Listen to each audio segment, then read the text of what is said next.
देखो जी, question number 7 आपको क्या बोला है? Find the coordinates of point A where A B is the diameter.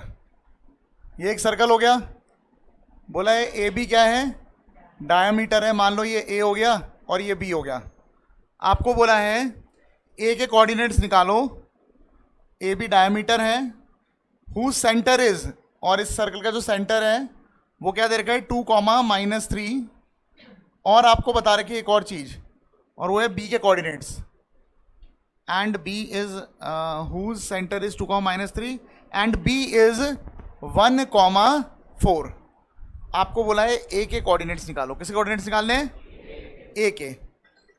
जो ए के कोऑर्डिनेट्स है इसको मैंने मान लिया x1, y1। समझ में आ गई बात? सबको क्लियर है? इसका नाम, सेंटर का नाम मैंने रख लिया O। तो मेरे को एक बात बताए, जो O है वो ए बी का मिड पॉइंट है। सही बात है कि नहीं है? तो मैं यहां पे लिखता हूं as O is centre of circle, therefore O is mid point of A B. है ना? दिस इंप्लाइज दैट O के जो कोऑर्डिनेट्स होंगे, मिड पॉइंट के कोऑर्डिनेट्स का फॉर्मूला क्या है? x1 plus x2 upon y1 plus y2 upon, ठीक है? क्या हमें O के कोऑर्डिनेट्स पता है? पता है, रख दो। x की जगह क्या आएगा? 2, और y की जगह क्या आएगा? -3। x1 की जगह क्या आएगा? x1, और x2 की जगह क्या आएगा? 1। तो x1 plus 1/2 comma y1 plus y2 की जगह 4/2। क्लियर है? दिस इंप्लाइज दैट पहला वाला 2 के इक्वल होगा, तो x1 प्लस 1 अपॉन 2 ये किसके इक्वल है? 2 के इक्वल है। और y1 प्लस 4 अपॉन 2 ये किसके इक्वल है? -3 के इक्वल है। यहाँ से x1 इज इक्वल टू कितना आ गया? ये से मल्टीप्लाई होगा 4 - 1, और y1 की वैल्यू कितनी आ गई? -6 - 4। तो x1 के कोऑर्डिनेट्स क्या आ गए? 3 आ गए, और y1 की वैल्यू क्या आ गई? -10। तो उसके कोऑर्डिनेट्स क्या आ गए? 3, -10। इतनी बात समझ आ गई? ठीक है, अब आ जाओ क्वेश्चन नंबर 8 पे। क्वेश्चन नंबर 8 देखो क्या बोला है? If A and B are, A के कोऑर्डिनेट्स पता है, ए के कोऑर्डिनेट्स क्या है? -2, -2, एंड बी के कोऑर्डिनेट्स क्या है? 2, -4। Find the coordinates of P such that, आपको पी के कोऑर्डिनेट्स निकालने हैं, और आपको दे रखा है A P is equal to 3/7 of A B. क्या मतलब है इसका? सुन लो। जैसे मान लो ये ए हो गया, ये बी हो गया, यहां पे कहीं मान लेते हैं पी है, ठीक है ना? तो इसका क्या मतलब है? A P is equal to 3/7 of, अगर मैं इसको ऐसे कर दूं A P by A B, इसको नीचे लेके चला गया, तो ये कितना आ गया? 3/7। ए पी मतलब ये हो गया एक तरह से 3, और ए बी मतलब ये पूरा हो गया एक तरह से 7। है ना? पर जब सेक्शन फॉर्मूला हम लगाते हैं तो हमें चाहिए होता है A P by P B. है ना? तुम बताओ पी बी बता सकते हो कितना होगा? ठीक है, तो आप बोलोगे clearly A P by P B is equal to, ये 3 हो गया और ये पूरा 7 था, 7 - 3 ये कितना हो जाएगा? 4। तो रेशो हो जाएगा 3/4। सबको बात समझ आ गई? एक बार और समझा देते हैं। A P is equal to कितना था? 3/7 ऑफ ए बी था। ए बी आ गया नीचे, तो A P by A B कितना आ गया? 3/7। इतनी बात समझ आ गई? तो इससे ये समझ में आ रहा है कि अगर ए पी 3 है तो ए बी 7 है, तो ए बी 7 है अगर ये 3 है। तो अगर ये 3 है और ये 7 है तो ये क्या होगा? 4 होगा। 7 में से जब हम ये माइनस कर देंगे तो ये आ जाएगा। है ना? और हमें जब सेक्शन फॉर्मूला अप्लाई करना है तो हमें ये रेशो पता होना चाहिए, ये A P by P B, तो 3:4 आ गया रेशो। क्लियर है? अब मेरा एम क्या है यहाँ पे? मेरा एम है पी के कोऑर्डिनेट्स निकालना है। यही तो बोला है, पढ़ो जरा क्या बोला है? पी के कोऑर्डिनेट्स निकालने हैं, चेक करो। बोला है कि and P lies on line segment A B, find the coordinates of P. P के कोऑर्डिनेट्स निकालने हैं। अब पी के कोऑर्डिनेट्स तो अननोन है, एक्स और वाई, रेशो पता है, एंड पॉइंट्स पता है, तो कौन सा फॉर्मूला लगाएंगे? तो यूजिंग सेक्शन फॉर्मूला। क्या होता है सेक्शन फॉर्मूला? पी के जो कोऑर्डिनेट्स है X Y is equal to m multiply by x2 plus n multiply by x1 upon m plus n, comma m multiply by y2 plus n multiply by y1 upon m plus n। समझ में आ गई बात? तो जो p के coordinates है ये हो जाएगा m। m कितना है बताओ? m कितना है 3, 3 किसको किससे मल्टीप्लाई करेंगे तो 3 इंटू 2 प्लस n कितना है 4 multiply by upon m plus n 3 plus, ठीक है ना, कॉमा my2 m कितना है इंटू y2 कितना है प्लस n कितना है nn 4 इंटू अपॉन 3 प्लस 4। समझ आ गई बात? बस इसको सॉल्व कर देते, आ जाएगा हमारा 3 टू जा हो गया 6 और ये हो गया -8, तो -2 अपॉन 7 ये हो जाएगा -12 और -8 -20 अपॉन 7, ये आंसर आ गया। समझ आ गई बात? सबको बात समझ आ गई? क्वेश्चन नंबर 9 देखो अब जल्दी से। क्वेश्चन नंबर 9 देखो क्या है, find the coordinates of the points which divides A B into 4 equal parts. इसके कितने पार्ट्स करने हैं 4 इक्वल पार्ट्स के लिए कितने पॉइंट की जरूरत पड़ेगी 3, तो देखा -2, है और ये 2, 8 है, 3 पॉइंट की जरूरत पड़ेगी। तो ये हो गया एक पॉइंट, ये दूसरा पॉइंट हो गया, ये तीसरा पॉइंट हो गया। क्योंकि चारों बराबर है तो रेशो कितना हो जाएगा 1:1:1:1। भाई सब बराबर है ना, ये भी 1 हो गया, ये भी 1 हो गया, ये भी 1 हो गया और ये भी 1 हो गया। नाम रख लेते हैं, ये हो जाएगा P और ये हो जाएगा Q और ये हो जाएगा R। समझ आ गई बात? मुझे निकालना है P निकालना है, Q निकालना है, R निकालना है। क्या मैं कह सकता हूं Q is the mid point of AB? कह सकता हूं भाई, इधर से भी 2 है उधर से भी 2 है, तो क्या मैं Q निकाल सकता हूं? ठीक है, मिड पॉइंट से निकाल सकता हूं। क्या मैं ये कह सकता हूं P जो है वो AQ का मिड पॉइंट है? तो Q तो मुझे मिल गया होगा, P भी मुझे मिड पॉइंट से मिल जाएगा, हाँ या ना? क्या मैं कह सकता हूं R जो है वो QB का मिड पॉइंट है? तो मैं ये भी निकाल सकता हूं मिड पॉइंट फॉर्मूले से। हम सेक्शन फॉर्मूले से भी निकाल सकते हैं, मिड पॉइंट फॉर्मूले से भी निकाल सकते हैं। अगर मैं सेक्शन फॉर्मूला लगाऊंगा, मान लो मुझे पहले P निकालना है, तो मैं रेशो लूंगा 1:3, ऐसे भी कर सकता हूं मैं। लेकिन सेक्शन फॉर्मूला तो ज़्यादा टाइम कंज्यूमिंग है ना? मिड पॉइंट फॉर्मूला ज़्यादा फास्ट है। सही बात है कि नहीं है? तो मिड पॉइंट फॉर्मूला ही लगा रहे। मैं क्या बोलूंगा, पहली बात तो मैं मान लेता हूं, let P, Q and R divides AB into 4 equal parts. Therefore, AP is to PQ is to QR is to RB is equal to 1:1:1:1. ठीक है, clearly Q is mid point. Q क्या है? Mid point of AB. Therefore, जो Q के coordinates है वो क्या हो जाएगा x1 प्लस x2 यानी -2। देखो Q किसका मिड पॉइंट है AB का, हाँ है ना? तो मैं क्या करूंगा x1 plus x2 -2 plus 2 upon 2 comma y1 यानी 2 प्लस 8 अपॉन 2, तो ये जाएगा 0 हो जाएगा और ये जाएगा 5। तो Q के कोऑर्डिनेट्स आ गए, हाँ है ना? अच्छा, ऑल्सो P किसका मिड पॉइंट है? P is mid point of AQ। तो देयरफॉर Q के कोऑर्डिनेट्स क्या जाएंगे? Q is equal to Q नहीं P है ना? P मिड पॉइंट है तो P निकलेगा A और Q की मदद से। Q तो हमारा निकल चुका है, तो -2 plus 0 upon 2 comma 2 plus 5 upon 2, हाँ है ना? तो जाएगा -1 और 7/2। क्लियर होगी बात? ऐसी R लिख दोगे। R क्या है? Mid point of QB।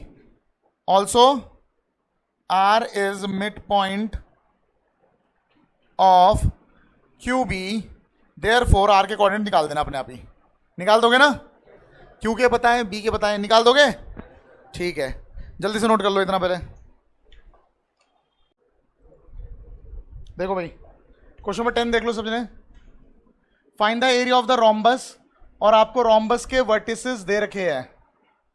ए के कोऑर्डिनेट से 3,0, बी के है -4,5 दे रखा है ये, और सी के कोऑर्डिनेट से -1,4, और इसको डी मान लिया मैंने, इसके कोऑर्डिनेट से -2, -1। आपको रोम्बस का एरिया निकालने के लिए बोला हुआ है। रोम्बस के एरिया का फॉर्मूला होता है half into D1 into D2।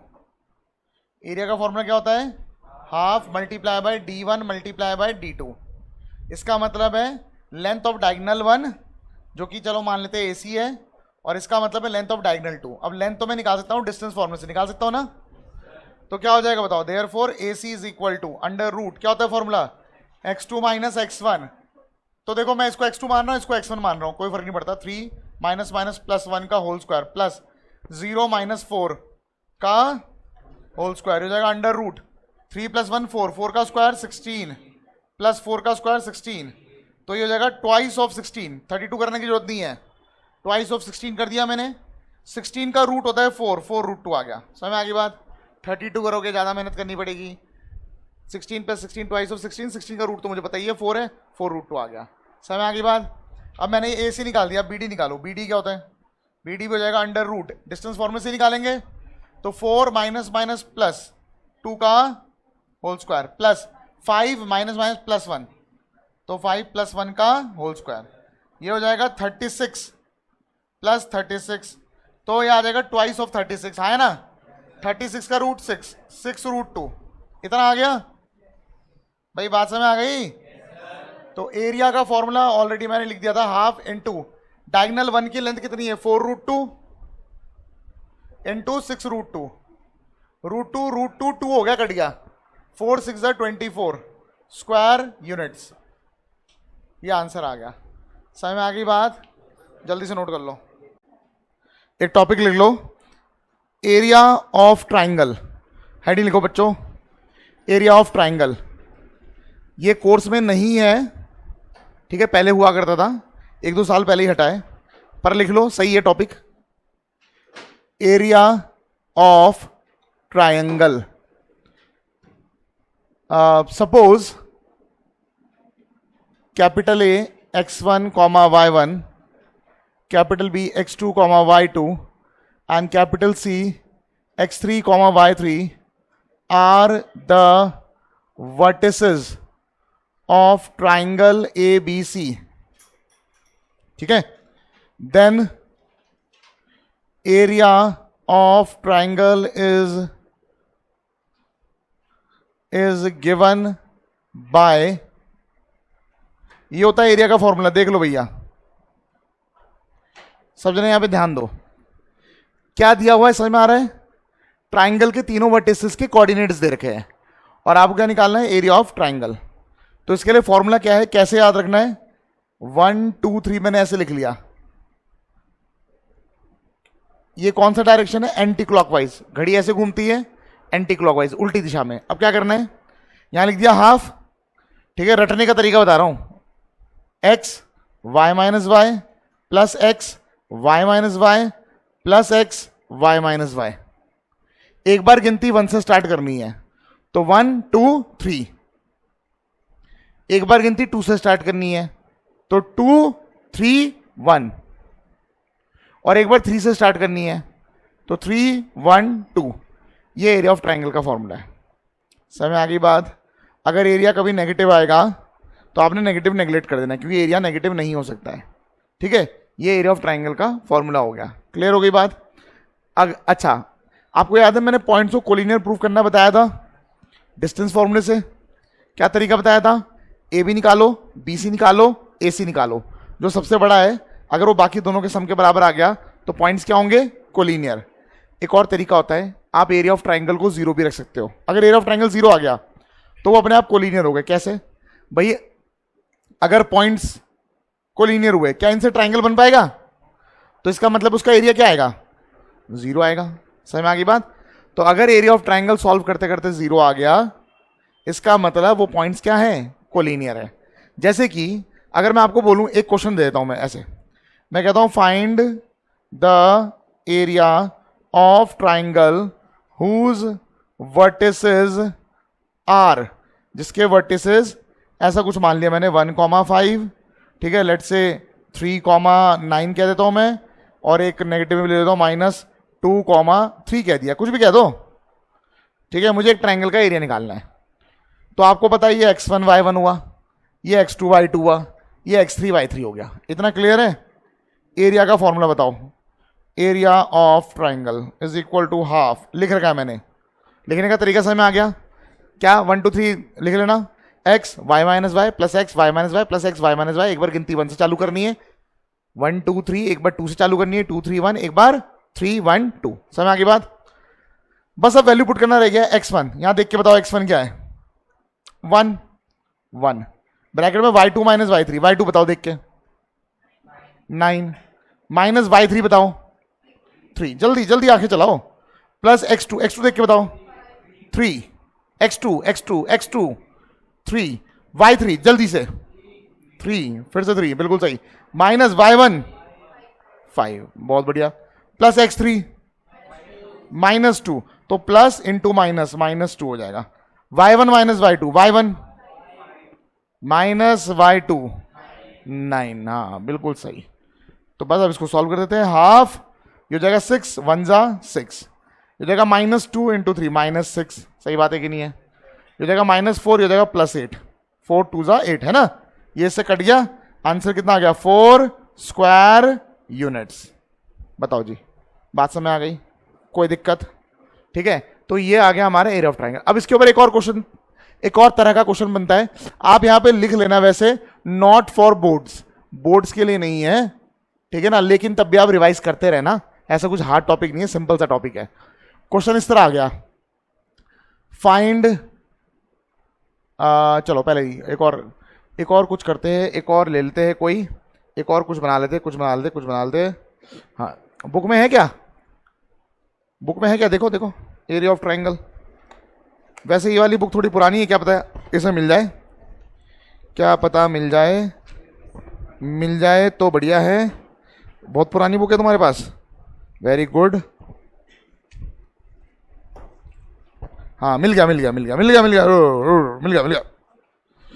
तो देखो, हाँ देखो जी बेटा, जैसे एक और question, find the area of triangle whose vertices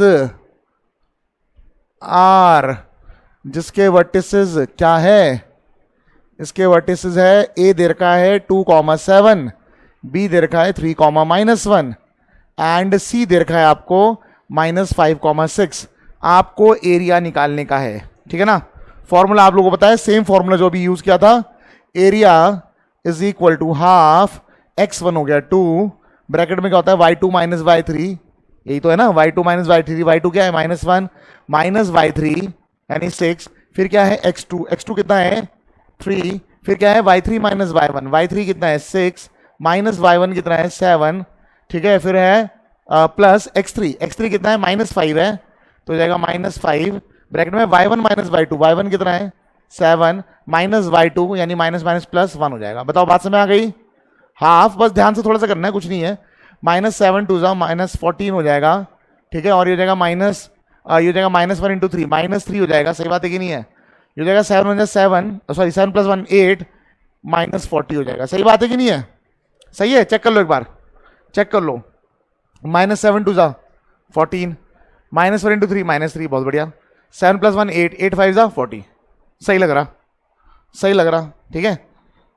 half, अच्छा ये कितना हो जाएगा 3 4 7 हो गया, और 4 5 -57, सही बात है, ठीक है, तो माइनस, इसको डिवाइड कर दो, 20 कितना 28.5 स्क्वायर यूनिट्स, इधर भी लिखना था, लिखा हुआ है स्क्वायर यूनिट्स, पर आंसर नेगेटिव नहीं होता, एरिया नेगेटिव हो सकता है, ठीक है, तो नेगेटिव आपने नेगलेक्ट करना है, तो लास्ट में बोलोगे जो आंसर है वो है 28.5 स्क्वायर यूनिट्स।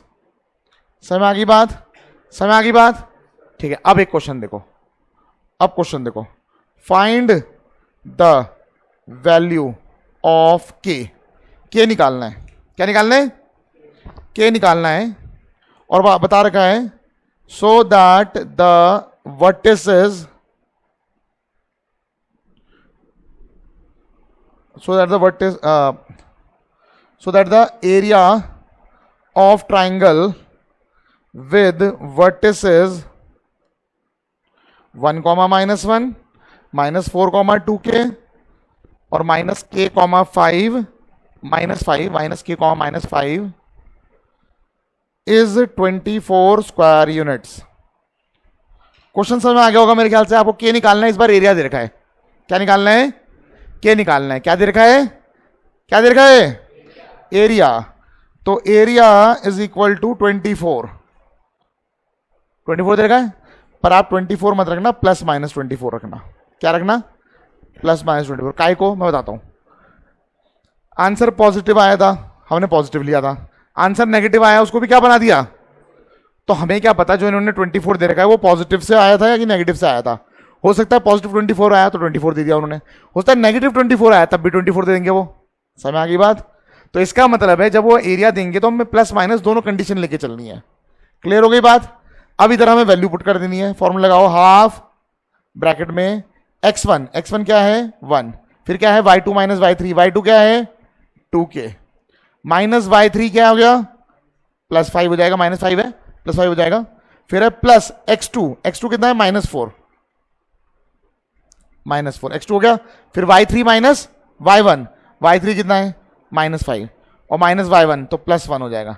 ठीक है, फिर है प्लस x3 कितना है -k, फिर क्या हो जाएगा y1 माइनस y3, y1 कितना हो गया -2, अब -2 ये आएगा ना -2k।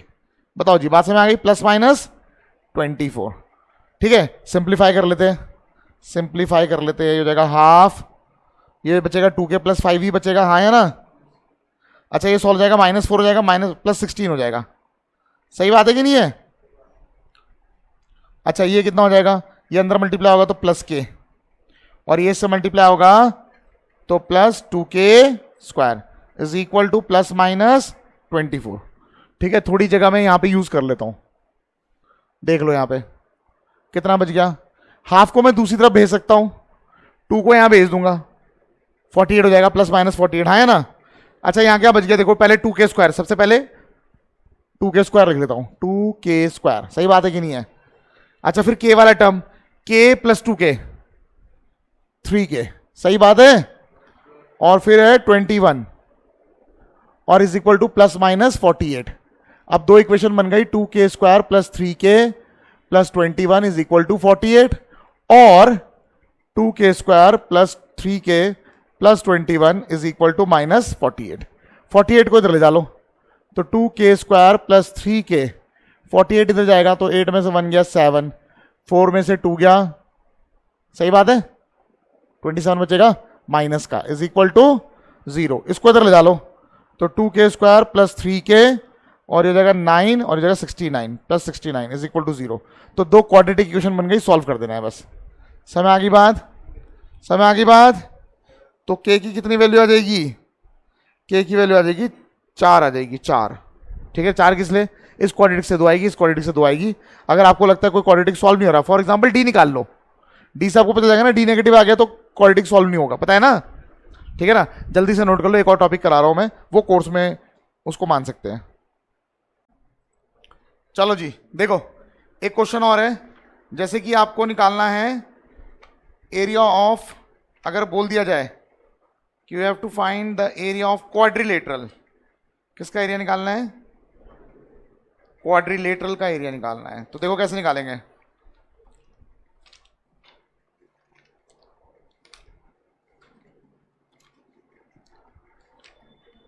जैसे ये क्वेश्चन है, क्वेश्चन दे रखा है फाइंड एरिया ऑफ क्वाड्रिलेटरल, और क्वाड्रिलेटरल का नाम दे रखा है ABCD। ठीक है, और A दे रखा है कितना, दे रखा है 3, -1, B दे रखा है आपको 9, -5, C दे रखा है 14, 0 एंड D दे रखा है आपको 9, 19। समझ आ गई बात। ठीक है जी, सॉल्यूशन मैंने आपको जो फॉर्मूला बताया एरिया ऑफ ट्राइंगल का बताया, एरिया ऑफ क्वाड्रिलेटरल का नहीं बताया है। ठीक है, कैसे करना है, एक रफ डायग्राम बना लेते हैं।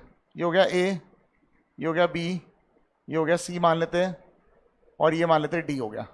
सही है, इसके कोऑर्डिनेट पता है 3, -1, B के पता है 9, -5, C के पता है 14, 0 और इसके पता है 9, 19। कोई भी एक डायगोनल ज्वाइन कर लो, कोई भी एक, मान लो मैंने इसको ज्वाइन कर लिया, कितने ट्राइंगल बन गए। इस ट्राइंगल का एरिया निकाल पाओगे, इस ट्राइंगल का एरिया निकाल पाओगे, दोनों को ऐड कर दोगे आंसर आ जाएगा। ठीक है, अब एक चीज और सुन लो, मान लो इसका एरिया निकालते समय नेगेटिव आ गया, तो नेगेटिव तो लेना नहीं होता, प्लस ही ले लेना है। इसको सॉल्व करके मान लो पॉजिटिव आ गया, दोनों पॉजिटिव, अगर ये नेगेटिव भी आ गया तब भी पॉजिटिव ले लेना, और ये पॉजिटिव आ गया तो दोनों को लास्ट में ऐड कर दोगे। समझ में आ गई बात? हमें क्या मिल जाएगा? Area of quadrilateral. अभी थोड़ी देर में कर लेना, ठीक है ना? सुनो सुनो सुनो, बातें नहीं करो बेटा, बातें नहीं। कहाँ होता है? मैंने तो नहीं देखा, तूने देखा है तो बता दे। एरिया ऑफ क्वाड्रिलेटरल का फॉर्मूला बता दे। नहीं मैंने नहीं देखा, ठीक है? मैंने देखा है कहीं, लेकिन अभी नहीं बताऊंगा कहाँ देखा है। वो तुम्हारे काम का नहीं है, क्योंकि वो 12th में है, ठीक है? तो वो तुम्हारे काम का नहीं है। समझ में आ गई बात? कोई दिक्कत? अब एक चीज और बात करते हैं। देखो मीडियन तो आप लोगों को पता ही है, एक बार और लिखा देता हूं। मीडियन क्या होता है? What is median? क्या होता है मीडियन? क्या होता है मीडियन?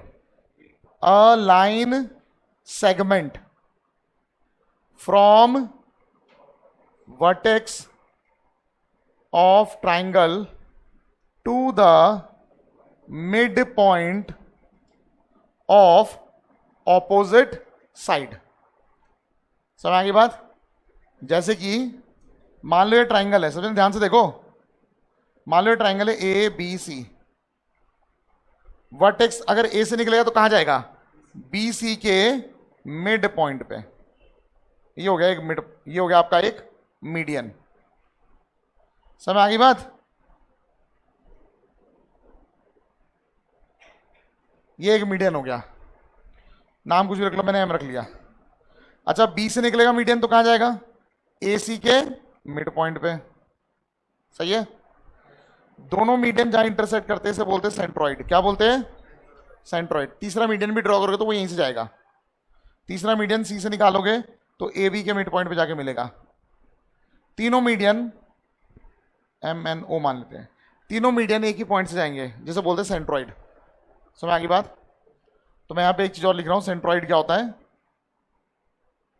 ये होता है, it is a point of intersection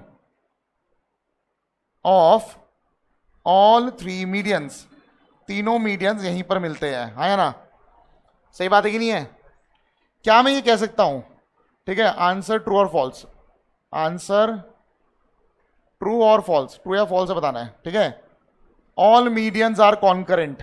all medians are concurrent. क्या होता है कॉन्करेंट?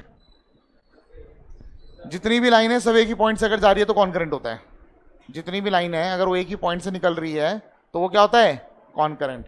ये तीनों एक ही पॉइंट में मिल रहे हैं, तीनों मीडियंस एक ही पॉइंट में मिलते हैं, इसका मतलब क्या ये कॉन्करेंट है? बिल्कुल, यस, ट्रू। इसका आंसर है ट्रू, बिल्कुल सही आंसर। ट्रू और false, all medians are concurrent, true, बिल्कुल सही बात है। समझ में आ गई बात सबको? समझ में आ गई बात?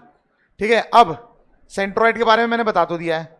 सेंट्रॉइड को जनरली हम लोग जी से डिनोट करते हैं। किससे डिनोट करते हैं? जी से। सेंट्रॉइड के बारे में कुछ चीज और जान लो। सेंट्रॉइड डिवाइड या divides every median in the ratio 2:1। किस रेशियो में बांटती है? 2:1 में। 2 किस तरफ से? किस तरफ से 2? सुन लो जरा। वर्टेक्स की तरफ जो लेंथ होता है, ठीक है, उस तरफ से 2 और इस तरफ से 1। वर्टेक्स की तरफ वाला लेंथ जो होगा वो 2 होगा, यानी AG that is AG is to GM। ये 2:1 है। या फिर अगर ये वाला मीडियन लोगे तो BG इज टू GN, ये 2:1 है। या फिर अगर इधर वाला लोगे, कौन सा वाला? ये वाला, तो CG/GO, CG/GO, ये 2:1 है। और जब आप रफ डायग्राम बनाओगे ना आपको दिख जाएगा, ये बड़ा है वर्टेक्स की तरफ बड़ा है, देखो दिख रहा है। रफ डायग्राम जब बनाओगे दिख जाएगा, अगर सही सही बनाओगे तो। ठीक है, सही सही कैसे बनाओगे? यहां से इसका मिड पॉइंट ले लेना, अंदाजे से बना देना। यहां से इसका मिड पॉइंट ले लेना अंदाजे से, और जहां ये टकराएंगे देखो दिख रहा है आपको, ये बड़ा है ये छोटा है, दिख रहा है ना? तो वर्टेक्स की तरफ बड़ा होता है। समझ में आ गई बात? कोई दिक्कत तो नहीं यहां तक? ठीक है ना? अब सेंट्रॉइड निकालने का फॉर्मूला भी होता है। तीनों वर्टेक्स अगर दे रखे हैं, सेंट्रॉइड निकालने का फॉर्मूला भी होता है। ठीक है, वो फॉर्मूला पहले मैं लिखा रहा हूं और फिर मैं उसको डिराइव करा रहा हूं एज अ क्वेश्चन देकर, उसे क्वेश्चन दूंगा मैं। ठीक है ना? तो देखो, पहली बात तो सेंट्रॉइड ऑफ ट्राइंगल के लिए formula, if A x1, y1 B x2 comma y2 and C x3 comma y3 are three vertices of triangle ABC, then centroid, जिसे हम जी से नोट करेंगे, इसके कोऑर्डिनेट एक्स वाई निकालने का फॉर्मूला आसान है, x1 plus x2 plus x3 upon 3 comma y1 plus y2 plus y3 upon 3। ठीक है ना? ठीक है? ठीक है नहीं है? सेंट्रॉइड निकालने का फॉर्मूला हो गया। अब ये बना कैसे? तो मैं एक क्वेश्चन दे रहा हूं, ठीक है, मतलब मैं इसको एज अ क्वेश्चन देके डिराइव करा रहा हूं। मैं कह रहा हूं let capital A x1 comma y1, capital B x2 comma y2 and capital C x3 comma y3 are vertices of triangle ABC, then find the centroid. आपको क्या निकालना है? सेंट्रॉइड निकालना। अब मेरी बात जरा पहले सुन लो। मान के चलते ये फॉर्मूला बनाया नहीं मैंने, मतलब मैं इससे ना फॉर्मूला बना के दिखा रहा हूं। ये फॉर्मूला है नहीं हमारे पास, ठीक है? फॉर्मूला होगा तो हम डायरेक्ट वैल्यू पुट कर देंगे, पता है ना? ये फॉर्मूला नहीं है, तो मैं ये फॉर्मूला बनाना सिखा रहा हूं। ये फॉर्मूला बना कैसे है, देखो कैसे। ए बी सी, ठीक है, इसके कोऑर्डिनेट्स पता है x1 कॉमा y1, इसके पता है x2 कॉमा y2, इसके पता है x3 कॉमा y3। मान लो ये मीडियन हो गया am, g यहां पर कहीं होगा, पता है ना? मेरा मकसद है यहां पे g के कोऑर्डिनेट्स निकालना, सही बात है कि नहीं है? तो g के कोऑर्डिनेट्स x कॉमा y मुझे पता नहीं है, मैं बोलूंगा m is mid point of BC। सही बात है कि नहीं है? m क्या है? मिड पॉइंट है। किसका? तो मिड पॉइंट निकालने का फॉर्मूला क्या होता है? मिड पॉइंट का फॉर्मूला होता है x1 प्लस x2। भाई जो x2 है उसका नाम x1, समझ में आएगी ना बात? दो पॉइंट जो है x coordinate x2 plus x3 upon 2 और y2 प्लस y3 अपॉन 2, ये किसके कोऑर्डिनेट्स आ गए? m के। x2 plus x3 upon 2 comma y2 plus y3 upon 2। सही है? अब देखो मुझे g निकालना है ना, मुझे a के कोऑर्डिनेट्स भी पता है, m के कोऑर्डिनेट्स भी पता है, और मुझे ये भी पता है ये किस रेशियो में डिवाइड कर रहा है। और जब रेशियो पता है तो मैं क्या लगा सकता हूं? क्या लगा सकता हूं? Section formula. ठीक है, तो मैं बोलूंगा as g divides am in the ratio 2:1, therefore g के जो कोऑर्डिनेट्स होंगे, देख लो, अब इधर 2 है, इधर 1 है, 2 मल्टीप्लाई किससे होगा? क्रॉस, क्रॉस होता है ना, तो 2 मल्टीप्लाई होगा m के x कोऑर्डिनेट से, तो 2 मल्टीप्लाई में क्या आएगा बताओ? x2 प्लस x3 अपॉन 2, फिर प्लस 1 मल्टीप्लाई किससे होगा? x1 से, तो 1 इंटू x1 अपॉन क्या आता है? m plus n, 2 plus 1। सही बात है? ऐसे ही y कोऑर्डिनेट के लिए 2 मल्टीप्लाई होगा इस y कोऑर्डिनेट से, तो 2 multiply by y2 plus y3 upon 2, और प्लस 1 मल्टीप्लाई बाय 1 मल्टीप्लाई होगा y1 से, और होल अपॉन क्या आएगा? 2 प्लस 1। मेरे ख्याल से आपको दिख रहा होगा फॉर्मूला बनी गया है। 2 से 2 कट गया, इधर 2 से 2 कट गया, बताओ क्या बचा? x2 plus x3 plus x1, यानी x1 plus x2 plus x3 और अपॉन 2 प्लस 1 कितना होता है? 3। ऐसे y1 plus y2 plus y3 upon, बन गया फॉर्मूला। अब हम इस फॉर्मूले का यूज क्या करेंगे? समय आ गई बात सेंट्रॉइड निकालने के लिए। जल्दी से नोट कर लो, फिर देखते हैं कोई क्वेश्चन। कहां पे बेटा? ये क्यों लगाया? ऐसा कुछ काम नहीं है भाई, सोया मत कर, जाग जाया कर। बताओ जी, RS एक्सरसाइज 6B डाउट बताओ। 20, क्वेश्चन नंबर 20। देखो भाई क्वेश्चन नंबर 20 क्या है? Find the length of the median. Median क्या होता है?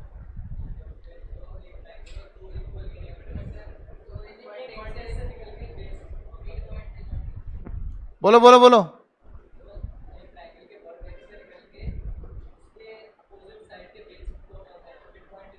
मिड पॉइंट पे जाके ज्वाइन होता है, वर्टेक्स से निकलता है और मिड पॉइंट पे आके ज्वाइन होता है, यही तो है ना? फिर क्या दिक्कत हुई इस क्वेश्चन में? हैं? क्वेश्चन नंबर कौन सा 20? आपको सिंपल सी बात बोल रखी है, इतना तो कुछ हार्ड बोला ही नहीं है भाई साहब, ये तो हो जाना चाहिए था। 0,-1, बी के कोऑर्डिनेट से 2,1 और सी के कोऑर्डिनेट है 0,3। Find the length of the median, median की लंबाई निकालनी है। मीडियन क्या होता है? वर्टेक्स से निकलता है, सामने वाले साइड का मिड पॉइंट पे आके मिलता है, तो ये मिड पॉइंट हुआ ना, तो इसकी लंबाई नहीं निकाल सकते तुम डिस्टेंस फॉर्मूले से? डिस्टेंस फॉर्मूले से लंबाई नहीं निकाल सकते क्या? निकाल सकते हो, तो डिस्टेंस फॉर्मूला लगाओ इसमें। अब ये पी कहां से निकलेगा? डेफिनेशन याद है तुम्हें, तो पी मिड पॉइंट हुआ, तो पहले तो मिड पॉइंट निकाल लो, ये आ जाएगा। आ जाएगा, जब ये आ जाएगा डिस्टेंस निकाल लेना। एक मीडियन की लंबाई आ गई, इन्होंने बोला find the length of the median. Length of the median मतलब तीनों मीडियन की लंबाई निकालो। तो आप पहले ऐसे लिख लेना, लेट पी बी, पी ऐसे लिख लो, P comma Q comma R be the mid points of, P किसका मिड पॉइंट है? बीसी का। क्यू किसका मिड पॉइंट है? क्यू मिड पॉइंट है ये सीए का। और आर किसका मिड पॉइंट है? ए बी का। ठीक है, ऑफ ये हो गया। बताओ जी, बात समझ में आ गई? और ये आर हो गया, बस उसके बाद ही लिख देना देयरफॉर मीडियंस आर। मीडियन क्या क्या हो गया? एपी हो गया, बी क्यू हो गया एंड सी आर हो गया। अब उसके बाद मिड पॉइंट निकाल देना, फिर लेंथ निकाल देना। क्या दिक्कत थी इसमें? आसान सा क्वेश्चन था। समझ आ गई बात? कितनी बार ट्राई किया आपने? पढ़ के कैसे छोड़ दिया? ये तो गलत है ना। आपको यही ध्यान नहीं था मीडियन क्या होता है?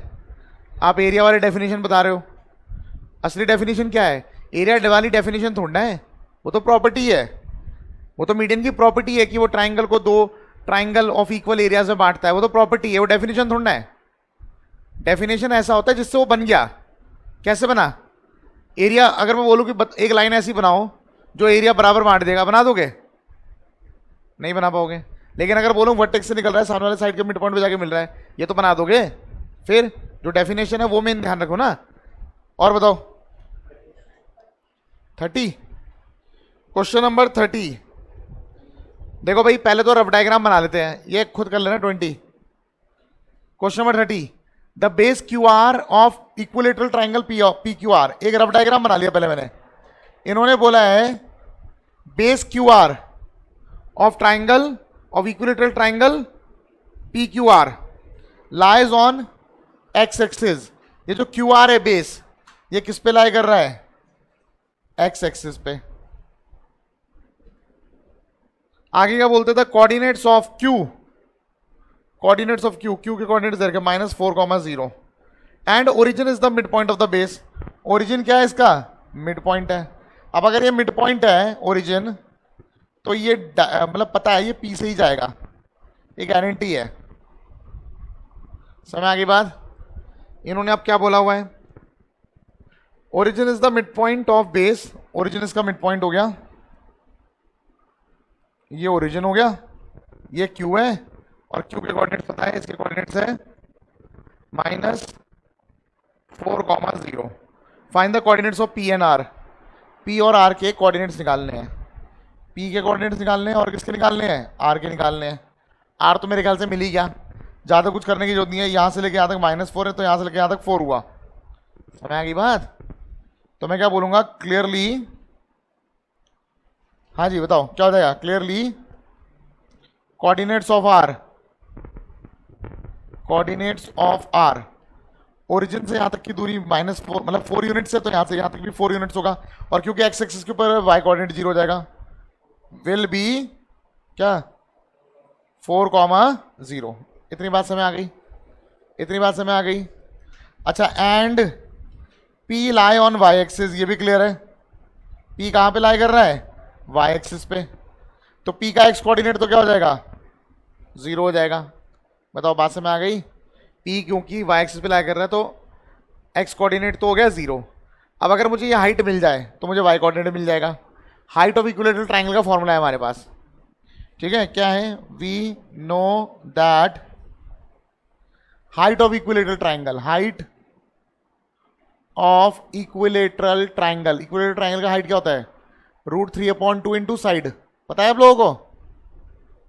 पता है? नहीं पता? एरिया पता है इक्विलेटरल ट्रायंगल का क्या होता है? √3/4 साइड स्क्वायर। ठीक है, ध्यान रखना। अब ये कभी भी पूछ लूंगा मैं, ये ध्यान रखोगे।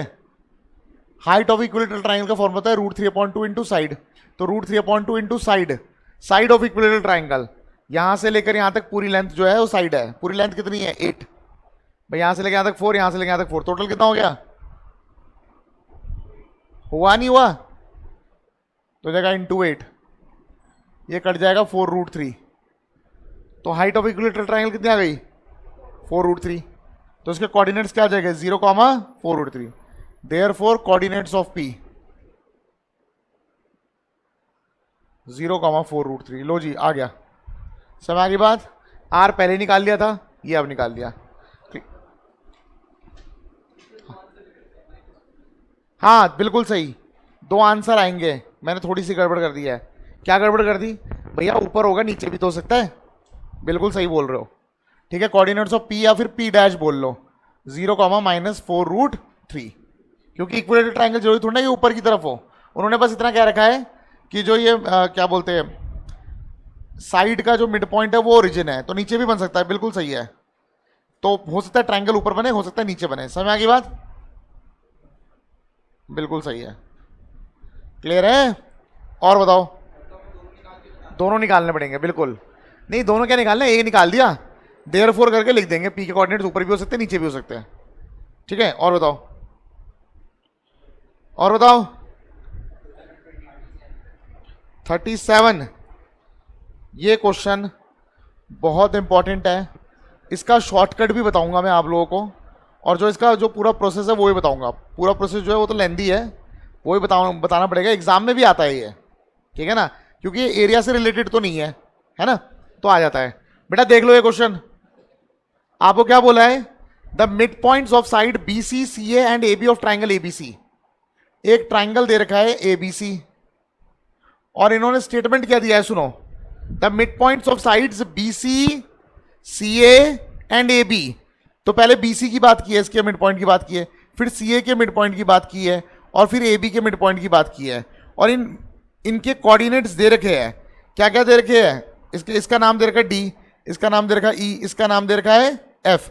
और D के जो कोऑर्डिनेट्स इन्होंने दे रखे हैं बुक में वो है 3,4, और E के जो कोऑर्डिनेट है वो है 8,9, और F के जो कोऑर्डिनेट है वो है 6,7। आपको क्या बोला हुआ है? आपको बोला है ट्राइंगल के वर्टिसेस निकालो। दिया मिड पॉइंट है और निकालने वर्टिसेस है। सवाल समझ में आ गया?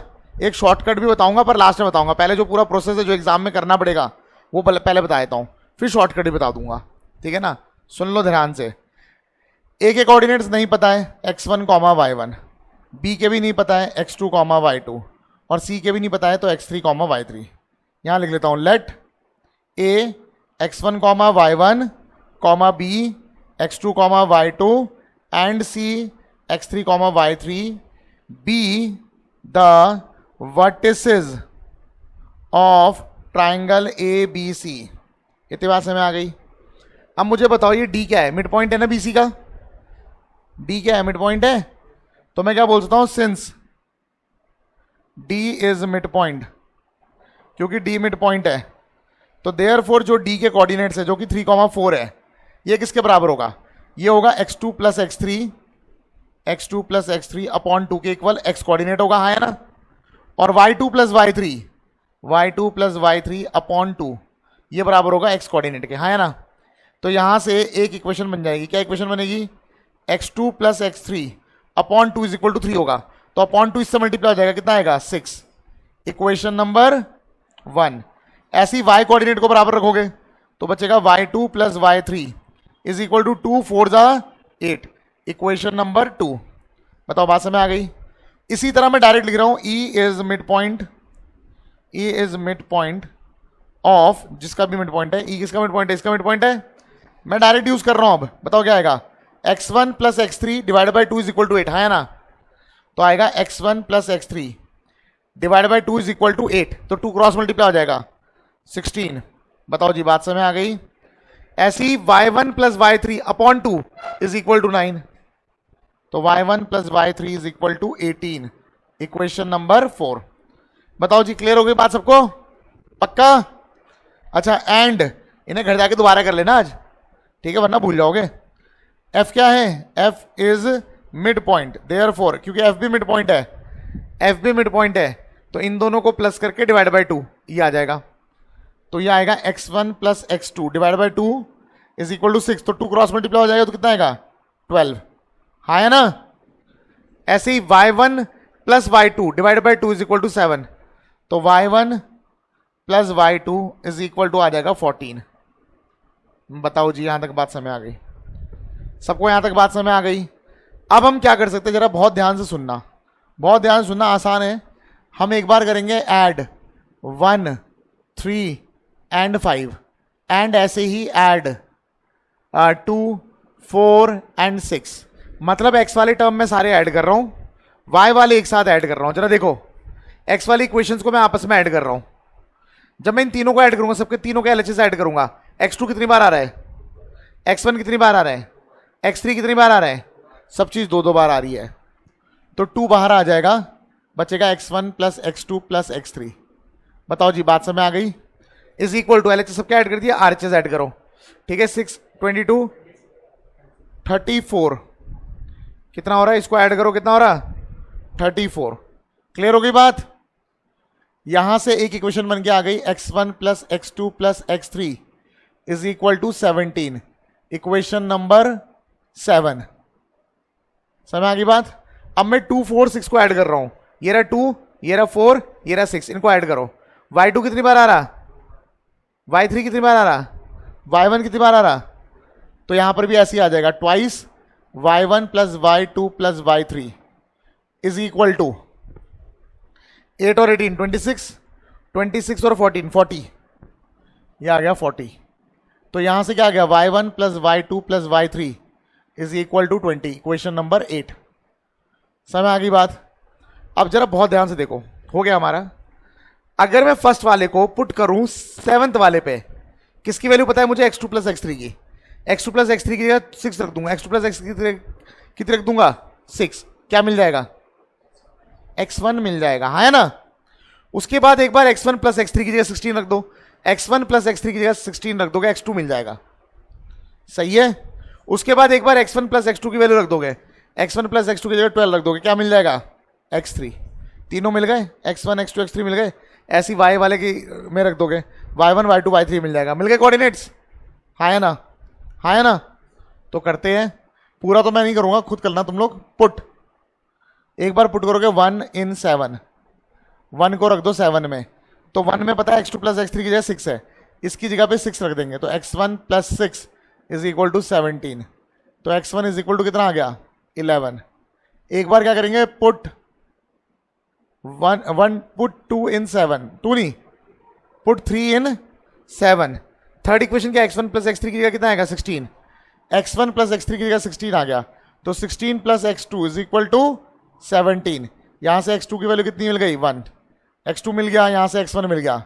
अब एक बार क्या करेंगे, पुट 5 in 7, इक्वेशन नंबर 5, इसको उठा के रख देंगे 7 पे, तो x1 प्लस x2 की जगह 12 रख देंगे, 12 रख दिया, तो 12 plus x3 is equal to 17। यहां से x3 इज इक्वल टू कितना आ गया, 5। जैसे मैंने x निकाला, y निकालो, और जब तीनों आ जाएंगे, जब सब कुछ आ जाएगा, तो लास्ट में लिख देना a के कोऑर्डिनेट से x1 y1, x1 यहां से मिल जाएगा, y1 वहां से मिल जाएगा, पुट कर देना, ऐसे b के और c के। बात समझ आ गई? क्वेश्चन देख लिया कितना लेंदी है, बढ़िया क्वेश्चन है, इसके लिए ट्रिक भी है, ठीक है ना? ट्रिक आप MCQ में तो लगा सकते हो, लेकिन वैसे ना MCQ में नहीं आएगा ये क्वेश्चन, लेकिन ट्रिक तब भी समझ लो, आसान है। ये एक्चुअली एनडी वाले बच्चों को बताते, तुम्हें भी बता ही दे रहा हूं मैं। देखो होता है क्या, जब मिड पॉइंट दिया होता है, तुम्हें मान लो ये वाला कोऑर्डिनेट निकालना है, ये किसके बीच में आ रहा है, इन दोनों के बीच में आ रहा है, हाँ है ना? इसके एक्स कोऑर्डिनेट ऐड करो, 6 प्लस 8 कितना हो जाएगा, 14, माइनस कर दो थर्ड वाला, 14 माइनस 3 11 ही आ रहा है। समझ आ गई बात? अच्छा चलो, ये तो y1 भी ऐसे ही निकाल सकते हैं। y1 के कोऑर्डिनेट्स क्या देंगे, 7 प्लस 9 16, 16 माइनस 4 14, 14 आएगा, चेक कर लेना। ठीक है, चलो x2 देखते हैं। x2 किसके बीच में आ रहा है? इसके और इसके बीच में आ रहा है ना। 3 + 6 -8 कितना आएगा? 1 आ रहा है। समझ आगे बात? ठीक है, कर लो, पहले पूरा कर लो, चलो पूरा कर लो जल्दी से। अभी मैं इसी से एक क्वेश्चन बनाने वाला हूं बढ़िया वाला, ठीक है ना, देखते हैं उसको।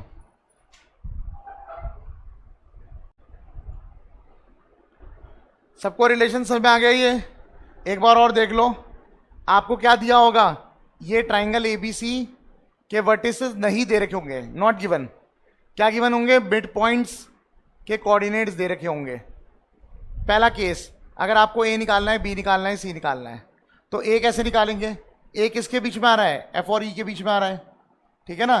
तो अगर मुझे ए के कोऑर्डिनेट निकालना है, एक्स कोऑर्डिनेट निकालना है, तो जिनके बीच में आ रहा है उनको ऐड करो, तो ए + ई कर देंगे और जो बच गया उसको माइनस कर देंगे। ऐसे ही अगर वाई कोऑर्डिनेट निकालना है, y1 निकालना है, तो इन दोनों पी के बीच में आ रहा है, तो b + f कर देंगे और -d कर देंगे। ऐसे ही सब करेंगे। समझ में आ गई बात?